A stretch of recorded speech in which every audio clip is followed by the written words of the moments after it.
Hello guys! At ito nga, palabas tayo ng gate at uuwi na ang mga kuya ni Aling Binang.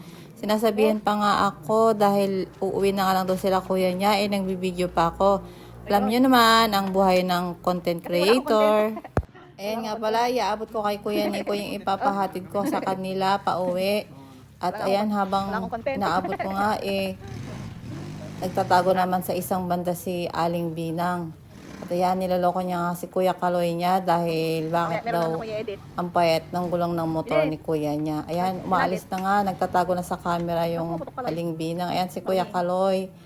O, ayan, papalapit na yung Aling Binang ko. Tsaka, niloloko niya yung mga kuya niya bago uuwi. O, diba? Ayan, ang buhay ng content creator. At yun nga pala, sinagit ang aming munting aso. O, ayan, nagbababay na, nagpapaalaman na ang mga magkukuya. Kuya Nico, Kuya Ayler, at si Aling Binang, ang aking trio. Bye-bye. O, diba? Bye-bye. Roy, babay ka na. Roy, teka muna. Babay muna kayo dito. Babay muna kayo dito. Babay muna kayo sa video. So, Roy, hindi naman sila video. Bye-bye. Bilis, babay ka na. Bilis, bye-bye.